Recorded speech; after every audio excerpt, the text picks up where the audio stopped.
பிப்ரவரி 6 கௌதம் அஜித் பட பூஜை. கௌதம் வாசுதேவ மேனன் அஜித் இணையும் புதிய படத்தோட பூஜை பிப்ரவரி 6 நடக்குது. AM ரத்னம் படத்தை தயாரிக்கிறார். சூர்யாவை வச்சு கௌதம் இயக்குறதா இருந்த துருவ நட்சத்திரம் சூர்யாவோட ஏற்பட்ட கருத்து வேறுபாட்டால பூஜையோட நின்னு போச்சு. சூர்யா லிங்குசாமியோட அஞ்சான்ல நடிக்க போனாரு. கௌதம் சிம்புவை நாயகனாக்கி ஒரு திடீர் படத்தை ஆரம்பிச்சாரு.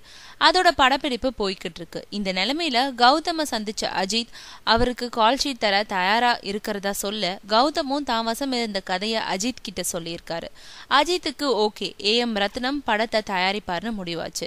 இந்த மாசம் 15ஆம் தேதி படப்பிடிப்புக்கு கிளம்புறதுன்னு முடிவு செஞ்சிருக்காங்க. அனுஷ்கா அஜித்தோட ஜோடியா நடிக்க AR ரஹ்மான் இசையமைக்கிறாரு. முன்னதா வர 6ஆம் தேதி படத்தோட பூஜையை நடத்த திட்டமிட்டிருக்காங்க. இந்த படத்துல முக்கிய வேஷத்துல கார்த்திக் நடிப்பார்னு இன்னொரு பேச்சு இருக்கு. கார்த்திக் இப்போ KV ஆனந்தோட அநேகன்ல தனுஷுக்கு வில்லனா நடிச்சிட்டு வர்றது குறிப்பிடத்தக்கது.